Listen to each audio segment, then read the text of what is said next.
Good morning everyone.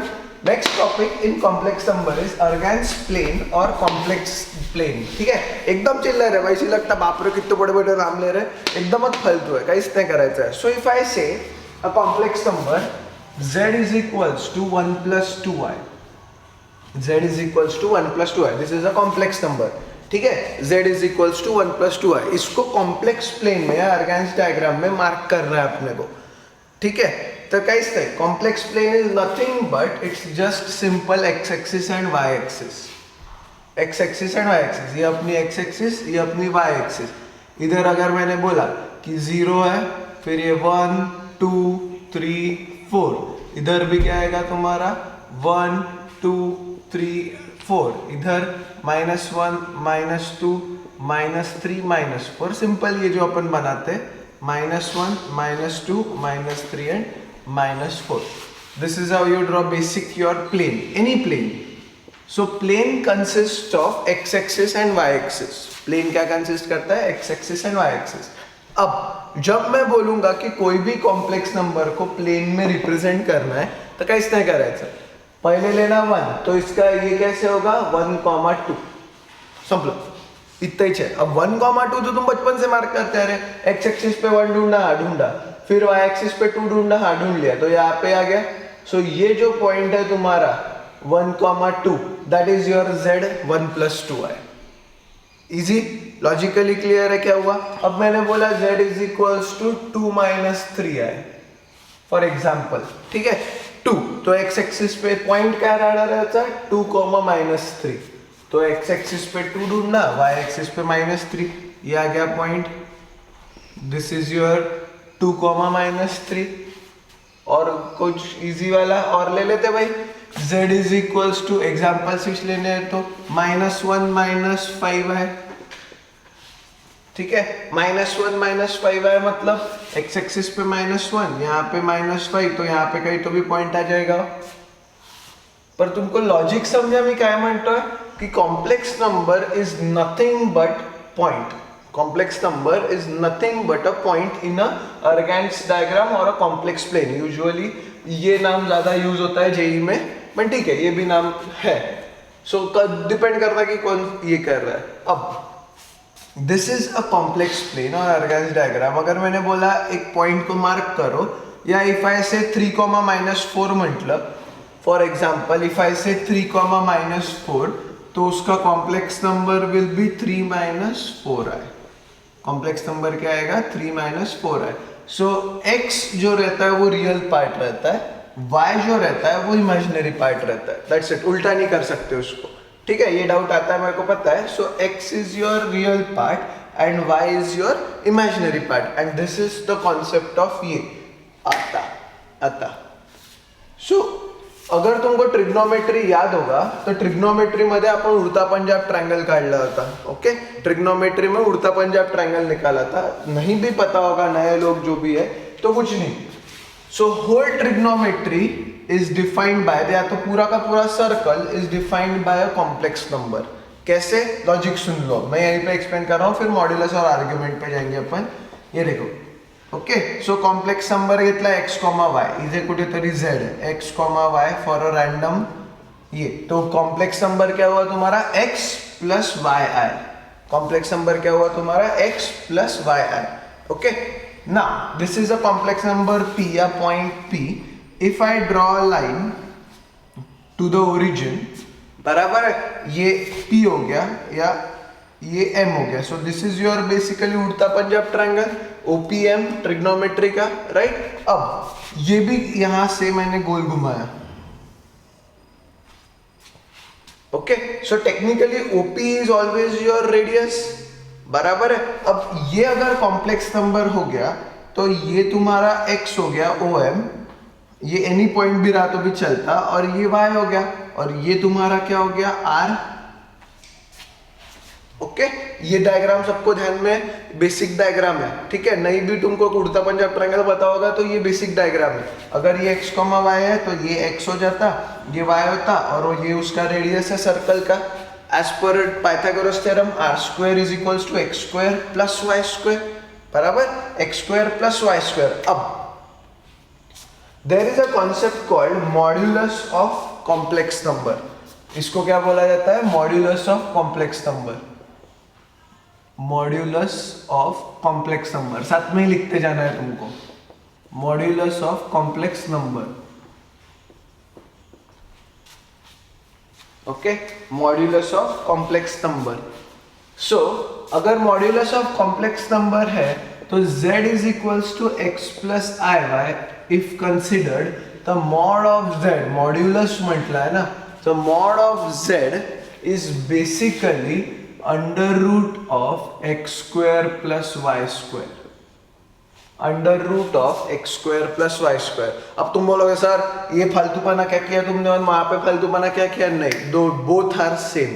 पहा, Pythagoras theorem के हिसाब से अब सर्कल और कॉम्प्लेक्स नंबर कसा रिलेटेड है विद ट्रिग्नोमेट्री ये भी बताता हूँ. So r square is equals to x square plus Y square as per Pythagoras theorem. As per Pythagoras theorem, r square is equals to x square plus y square. So r is equals to under root of x square plus y square. r is equals to under root of x square plus y square. ये जो point है x, y वही complex number है x plus आई Y. Correct है. So radius of a circle is always equal to mod of z. ये ध्यान में रखना. Radius of circle is always equal to mod of z. अब इधर से जब अपन ने साइन थीटा कॉस थीटा भी निकाला था, राइट है. कंसीडर इधर थीटा ले लिया अपन ने, तो यहाँ पे साइन थीटा मतलब अपोजिट अपॉन हाइपोटेन्यूस आता है एंड कॉस थीटा मतलब एडजेसेंट अपॉन हाइपोटेन्यूस. ये भी पढ़ा था अपन ने. So this is called modulus of a complex number. इसको क्या बोलते हैं? Modulus of a complex number. फिर आता है एक आर्ग्यूमेंट ऑफ z, म्हणजे argument of a complex number. इसके बाद क्या आता है? आर्ग्यूमेंट ऑफ z मतलब argument of a complex number which is return as argument of z is equals to वो रहता है ये थीटा. वो क्या रहता है? ये थीटा. अब दोनों थीटा रिप्रेजेंट करायला, so theta is equals to tan inverse of. ध्यान रखना this is imaginary upon real. कभी उल्टा मत करना उसको. Imaginary upon real, imaginary upon real. So y by x. अब ये क्यों आया y बाय एक्स? अगर मैंने बोला tan थीटा तो tan थीटा क्या रहता? Opposite upon adjacent. tan theta क्या रहता? Opposite upon adjacent. तो तुम बोलोगे सर ये नया दिख रहा मेरे को. तब हाँ, inverse function tan theta is equals to, यहाँ पे एक्सप्लेनेशन दे रहा हूं, अपोजिट अपॉन एडजेसेंट. तो इसके हिसाब से अपोजिट मतलब y हुआ और इसके हिसाब से एडजेसेंट मतलब x हुआ. इधर ही सब काम इधर ही चल रहा है अपना. ओके, सो ये हो गया y बाय एक्स. अब जब अपन tan theta is equals to y by X लिखते हैं तो ये tan उधर जाके इनवर्स हो जाता है. ठीक है, ट्रिग्नोमेट्री चाहे प्रॉपर्टीज है कि ये tan मतलब कोई भी ट्रिग्नोमेट्रिक फंक्शन उधर जाके इनवर्स हो जाता है. सो उसको लिखा ऐसे जाता है tan inverse of y by x. उसको कैसे लिखा जाता है? tan inverse of y by x. And which is your formula for argument of z. ठीक है, ये हो गया तुम्हारा मॉड्यूलस ऑफ z और ये हो गया तुम्हारा argument of z. And this is your basic of it. तुमको ये पूरे इसमें तीन चीजें याद रखनी है. ये कि कॉम्प्लेक्स नंबर को कोई भी प्लेन में रिप्रेजेंट कैसे करते हैं, बचपन में जैसे ग्राफ पे करते थे. Okay. Second, modulus of z which is equal to the radius of the circle. Third, argument of z which is equals to tan inverse of y by x. ये इंपॉर्टेंट है कारण कि circle and complex number are always related and hence complex number and trigonometry is related. Okay, so this is basic 3 things you need to remember in this topic. Okay, next, polar form of a complex number. ठीक है, सो अभी तक जो अपन देख रहे थे z is equals to x plus I y is your Cartesian form. इसको क्या बोलते हैं? Cartesian form. मग येतो एक polar form. Polar form is in terms of r and theta. ठीक है, so Cartesian form is written as x, y. उसको ऐसे लिखा जाता है. अब भी अपन ने देखा कॉम्प्लेक्स प्लेन मध्ये, ठीक आहे. साथ में लिखते जाना. z is equals to x plus i y is care Cartesian form x comma y, ठीक आहे. x कॉमा वाय से रिप्रेझेंट करतो आपण त्याला याच्यावर. In same way it can be represented in terms of r and theta, ठीक है. उसमें x और y नहीं आता है, उसमें r और थीटा आता है. तो लॉजिकली लक्ष्य द्या, ठीक है. अगेन उड़ता पंजाब ट्रायंगल, अपना सर्कल OPM OPM, ये हो गया अपना x कॉमा वाई, ये कॉम्प्लेक्स नंबर है, ठीक है. सो एज पर रूल ये हो गया मेरा x, ये हो गया मेरा y और ये हो गया रेडियस r, ठीक है. r x और y, करेक्ट. अब whenever I say polar form में अपने को कार्टेशियन फॉर्म को पोलर फॉर्म में कन्वर्ट करना है तो तुमको कुछ नहीं करना पड़ता, एकदम इजी है. For example z is equals to x plus I y है, तो मैं इसको थीटा दे दिया. So I am saying sine theta is equals to opposite upon hypotenuse. Sine theta क्या रहता है? Opposite upon hypotenuse. तो वो हो गया y अपॉन r, करेक्ट. इसका मतलब y is equals to r sine theta. Trigonometry का पहला लेक्चर, ट्रिग्नोमेट्री 1 चा पहला और दूसरा लेक्चर, यही प्रूव किया था अपन ने तब. Okay. So y is equals to r sine theta, सेमच है, मैं जो वहां पे पढ़ाया था वही वापस बता रहा हूँ तुमको. फिर आता है कॉस थीटा. कॉस थीटा क्या रहता है? Adjacent upon hypotenuse. सो आ गया x upon r, therefore x is equals to r cos theta. अब अगर तुमको याद होगा तो मैंने ट्रिग्नोमेट्री में बार बार यूज करता था x के साथ हमेशा cos थीटा एंड y के साथ क्या रहता है? sin theta. x के साथ cos थीटा, y के साथ sin थीटा. अब ये x और y मैं कॉम्प्लेक्स नंबर में डाल रहा हूँ z is equals to. So z is equals to x के जगह डाला मैंने r cos थीटा. ये साथ में ही लिखते जाना मेरा, ये सब मैं सिर्फ सब्स्टिट्यूशन कर रहा हूँ. z is equals to r cos theta plus y के जगह मैं r sin थीटा डाल रहा हूँ. So plus i into r sin theta, correct. i into r sin theta. r common निकाला, so we get z is equals to r in bracket cos theta plus i sin theta. z is equals to r in bracket cos theta plus i sin theta. Okay, this is called as polar form. इसको क्या बोला जाता है? Polar form. z is equals to r in bracket cos theta plus i sin theta. और एक form आता है जिसको बोला जाता है एक्सपोनेंशियल फॉर्म. त्याला काय म्हणतो आपण? Exponential form. So it is very easy, it's not very difficult to find exponential form. इधर तक हो गया होगा तो एक्सपोनेंशियल फॉर्म हेडिंग देना. It's based on the same logic. So exponential form, एक काम करता हूँ, इधर ही लिखता हूँ एक्सपोनेंशियल फॉर्म. एक्सपोनेंशियल फॉर्म, ठीक है. Exponential form. अब z is equals to r in bracket cos theta plus i sin theta. आता this is called as polar form. लिखा r और थीटा में आ गया. ये किस में आ गया? r और थीटा. अब एक स्पेशल सीरीज रहते हैं त्याच्यात e to the power i theta को बोला जाता है cos theta plus i sin theta. In technical terms this, इसके बाद जो मैं लिखने वाला हूँ in exponential form is called also called Euler's form. वो तुमको JEE में है वो नाम, ठीक है, यूलर्स फॉर्म म्हणून. पर अभी के लिए तुमको 3 फॉर्म्स है, सब जगह 3 ही फॉर्म है, नाम सिर्फ अलग अलग. कार्टेशियन फॉर्म जो x, y में आता. पोलर फॉर्म जो r और थीटा में आता है, इसको पोलर फॉर्म बोला जाता है. ओके, पोलर फॉर्म जो अपन ने निकाला. थर्ड इज एक्सपोनेंशियल और इन JEE it is called Euler's. दोनों यू से ई से ही शुरू होते हैं, यूलर्स फॉर्म. सो उसको बोला जाता है z is equals to r into e to the power i theta. मतलब ये cos theta plus i sin theta के जगह मैं क्या लिख रहा हूँ? e to the power i theta from this, ठीक है. ये एक स्पेशल सीरीज है. इसको और एक तरीका है लिखने का, z is equals to mod of z into e to the power i theta. This is called Euler's form. r वैसे भी अपना मॉड ऑफ z ही रहता. r का भी वैल्यू क्या रहता है? Under root of x square plus Y square. Mod of z का भी वैल्यू क्या रहता है? Under root of x square plus Y square. So it can be written in both veg.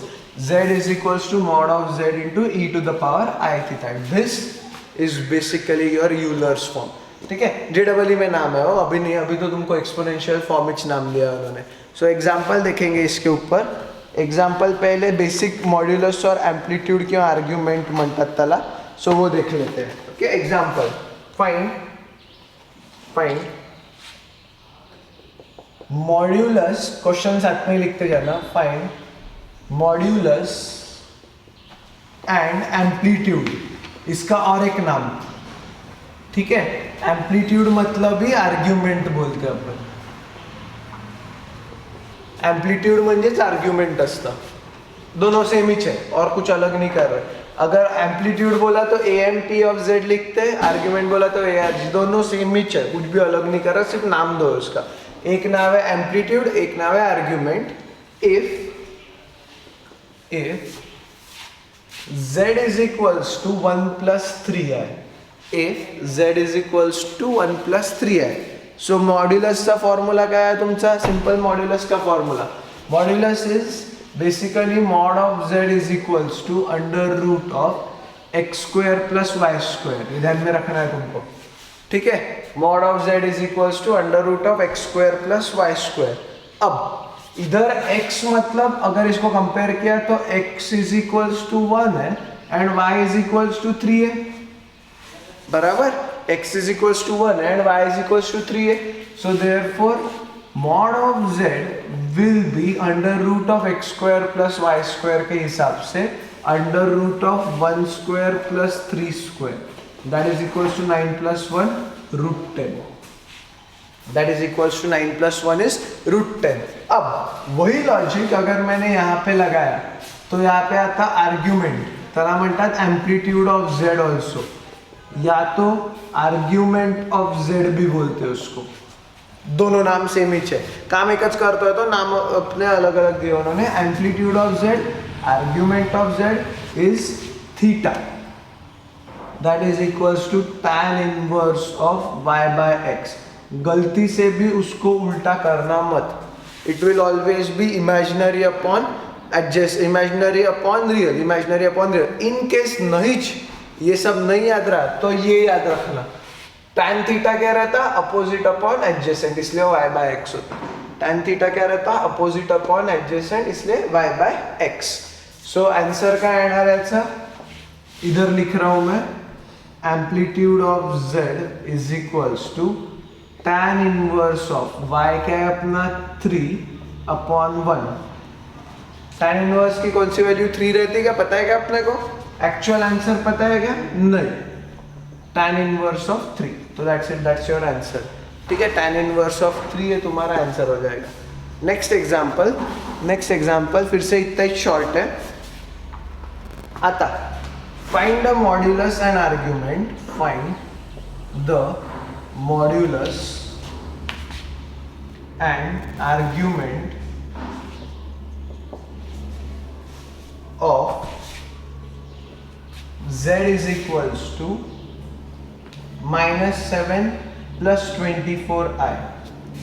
-7 + 24i. अब थोड़ा लॉजिक लगा के देखना, और थोड़ा लॉजिक नेहमीच वापरायचं क्योंकि ये इधर काम में आता है जब तुम एम्पलीट्यूड या आर्ग्यूमेंट निकालते हो. 1 + 3 है मतलब 1,3. 1 + 3 है मतलब 1,3. कौन सा क्वाड्रेंट है? First quadrant. -7, 24, x निगेटिव है, y पॉजिटिव है, म्हणजे कौन सा क्वाड्रेंट येणार है तुम्हारा? Second quadrant. तो ये ध्यान में रखना हमेशा, ठीक है. सबसे पहले जब तुम मॉड्यूलस और आर्ग्यूमेंट के प्रॉब्लम छुड़ाते हो ध्यान में रखना कौन सा क्वाड्रेंट येतो है, क्योंकि ये इसके बीच में आएगा एम्पलीट्यूड के. ठीक है, कैसे वो मैं बताता हूँ. मॉड्यूलस तो सिंपल है, z is equals to -7 + 24i है, तो therefore x is equals to -7 and y is equals to 24 आ गया तुम्हारा. x is equals to -7 and y is equals to 24. So mod of z will be under root of x square plus Y square. इसका मतलब under root of -7 square plus 24 square. Okay, अब 24 का square निकालना है तो तुम 24 × 24 करो, या तो मेरी मेथड यूज करो 25 - 1 होल स्क्वायर, क्योंकि इसका स्क्वायर पता है मुझे. या तो और आसान करना होगा तो 20 + 4 चा होल स्क्वायर करायचा. 20 + 4 whole square, a + b whole square, that is equals to a² मतलब 400 plus 2ab, 2 into 4 8, 8 into 2 16, 160, 2ab plus b square. Okay, so answer 675, that is 576. 24 का स्क्वायर क्या था? 576. मतलब मेरी गलती नहीं होती, तुम होशियार होंगे भाई 24 into 24 कर सकते, मैं नहीं कर सकता, इसलिए मैं ऐसे आंसर्स निकालता हूँ. सो आंसर क्या आना रहे थे? 49 प्लस 576. अब 576 में क्या करना? 570 प्लस 40 करायचं किंवा एक इसमें इधर आ जाए तो 50 प्लस 575. तो 570 प्लस कैसा पड़तो बघा, जसं ऍड करायचं आहे. 9 और 5 15, अंडर रूट में आ गया 15, इधर एक कैरी हुआ, फिर 7 प्लस 5 इज 12, एक इधर कैरी हुआ 625 विच इज इक्वल टू 25. बराबर है. सो मॉड ऑफ z का आंसर क्या आ गया? 25. अब एम्पलीट्यूड या argument of z. Argument of z is tan inverse of y by x. इसका मतलब tan inverse of 24 upon minus 7. 24 upon minus 7. आता याचा इंपॉर्टेंस है कि ये सेकेंड क्वाड्रेंट में था. सेकेंड क्वाड्रेंट मतलब ऐड शुगर टू कॉफी, तो इसका मतलब tan निगेटिव रहता कि पॉजिटिव रहता है? निगेटिव रहता है. सो इसलिए इसका भी आंसर क्या आएगा? Minus tan inverse of 24/7. Minus sine बाहर निकलता. क्यों निकलता? क्योंकि in second quadrant tan is negative. That's the logic behind and that's your answer. Okay, represent the complex numbers. ये 4 अलग अलग कॉम्प्लेक्स नंबर है. सिर्फ नाम पे मत जाओ, बहुत खतरनाक दिख रहे हो, बाकी को फालतू है. z is equals to 1 plus i. तो उसका जो कॉम्प्लेक्स कॉन्जुगेट म्हणतो आपण इज 1 माइनस i. बरोबर. फिर उसको माइनस साइन लगाया तो ये माइनस हो गया और ये प्लस हो गया. बराबर. और इसको माइनस साइन लगाया तो दोनों माइनस माइनस हो गए. So name them. आता नाव थोडे सांभाळून द्याल और मेरे समन देना प्लीज. बुक वालों समन नाम मत दो. मी क्वाड्रंट वाइज नाव देतोय. ये हुआ फर्स्ट क्वाड्रंट. बरोबर. हे कोणचं आहे? First quadrant. मग हा झाला सेकंड क्वाड्रंट, ये हुआ थर्ड क्वाड्रंट और ये हुआ फोर्थ क्वाड्रंट. तो मैं उस हिसाब से नाम दे रहा हूँ. So A is equals to z is equals to 1 plus i असे नाव द्या. ठीक है, नाम दे रहा है उनको. b is equals to second quadrant में ये है इसलिए minus z bar is equals to minus 1 plus i. c is equals to third quadrant is minus z is equals to minus 1 minus i and d is equals to fourth quadrant which is z bar is equals to 1 minus i. इससे काफी कुछ define होगा इसलिए अपने को उसको वैसे लिखना है. ओके. अब डायग्राम काढायचा है मोठा. डायग्राम निकालना, थोड़ा बड़ा डायग्राम निकालना क्योंकि मुझे बहुत सारे इंपॉर्टेंट चीजें बतानी है उसमें.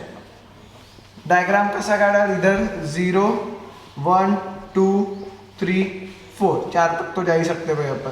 1 2 3 4. इधर आएगा -1 -2 -3 -4 -1 -2 -3 -4. ओके. अब सिंपल मार्किंग करायचं है तुम्हाला. मैंने थोड़ा छोटा ले लिया यार, वो एक गलती हो गई बट ठीक है, सिंपल मार्किंग ही करना है. 1,1 मतलब इधर ही आएगा तुम्हारा. तुम थोड़ा सा बड़ा ले लेना 1 और इसमें 1,1 मतलब इधर आएगा. ये हो गया पॉइंट ए. फिर -1 बी क्या है? -1,1 जो आएगा इधर. थोड़ा छोटा छोटा निकालना पड़ेगा मेरे को अब. बराबर. फिर ये हो गया बी. फिर C will be here third quadrant and D will be here fourth quadrant. ये सी ये डी, ज्वाइन देम. सेंटर से लाइन जानी चाहिए.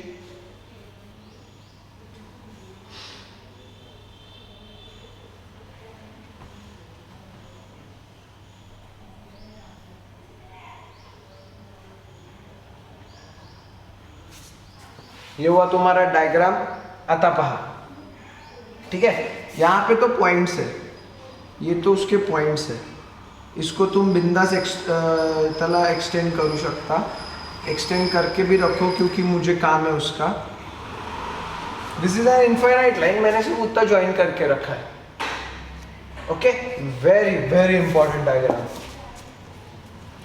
सिंपल मार्किंग के लिए अपन और कुछ भी नहीं किया.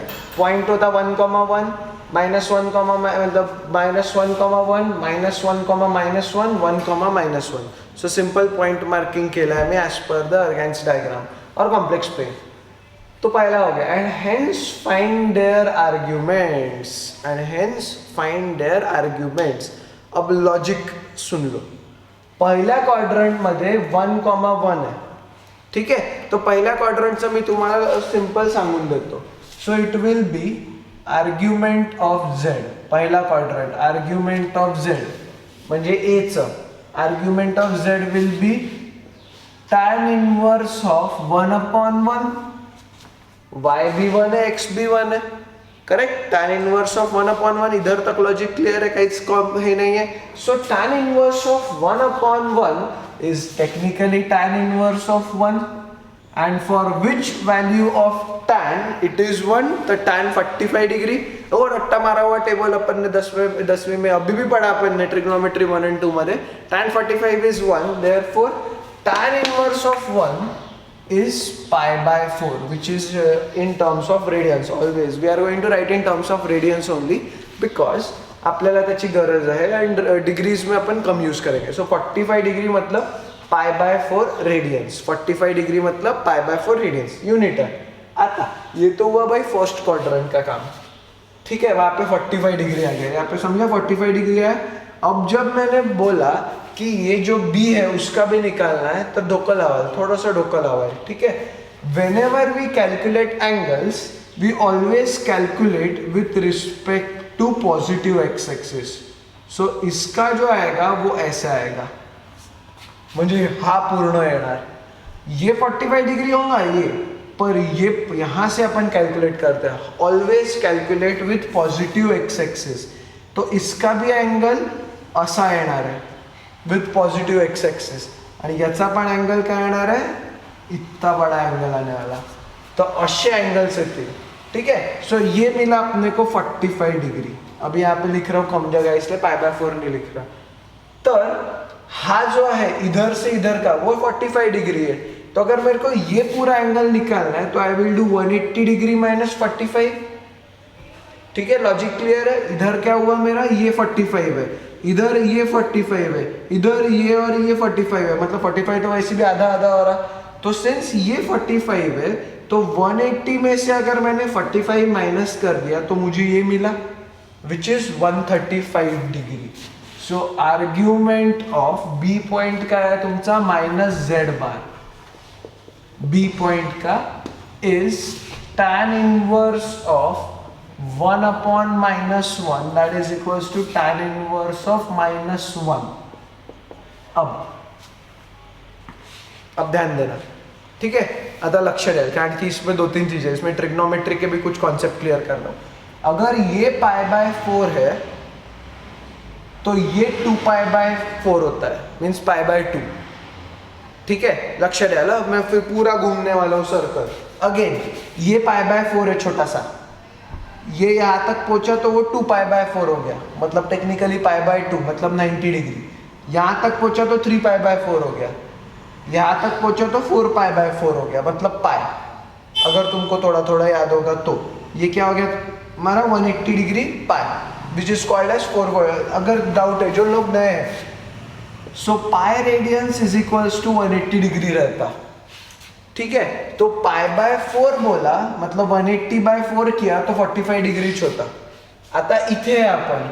सो ये 1 pi by 4, 2 pi by 4, 3 pi by 4. सो मेरा ये आंसर क्या आ गया तुम्हारा 3 pi by 4 radians. Similarly C point argument, अब मैं पूरा नहीं लिख रहा.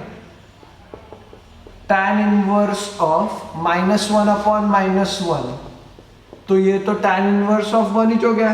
फिर तुम चिल्लाओगे सर ये तो tan इनवर्स ऑफ 1 है, ये तो फर्स्ट क्वाड्रेंट में आना चाहिए। नहीं, पॉइंट कहाँ है उधर बात करते हैं अपन, ठीक है।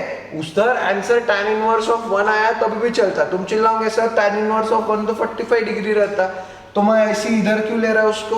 कारण की माझा पॉइंट इथे आहे, आई नो ये 45 डिग्री है, उसमें कोई गड़बड़ नहीं है, उसमें कोई डाउट नहीं है कि ये 45 डिग्री है। पॉइंट सिंस ये थर्ड क्वाड्रेंट में, मतलब ये 4π/4 यहाँ पे थे अपन, 3π/4 से आगे बढ़े 4π/4, और 4π/4 से घूमते घामते यहाँ पे क्या आ गया तुम्हारा 5π/4। तो इसका आंसर इज 5π/4 रेडियंस। इसका आंसर मतलब 5π/4 रेडियंस। बचा अब आखिरी वाला 5π/4, वो तो कुछ भी नहीं लिख रहा, डायरेक्ट आंसर निकालते। 6π/4 और फिर यहाँ पे क्या बचा तुम्हारा 7π/4, म्हणून argument of z bar will be directly 7π/4, ठीक है। Argument of z bar will directly be 7π/4। अब इसको थीटा में मतलब डिग्रीज मध्ये बघू। सो दिस इज 45 डिग्री, मतलब तुम्हारा और कॉन्सेप्ट क्लियर हो जाता। 3 × 45 डिग्री 15, एक कैरी केला 12, 135 डिग्री बराबर है। 5π/4 मतलब 5 × 45 डिग्री, तो 5 5 25 और 5 4 20 प्लस 225 डिग्री। 7π/4 मतलब 7 × 45 डिग्री, तो 5 मतलब 35, 28 प्लस 3 मतलब 315 डिग्री, ठीक है।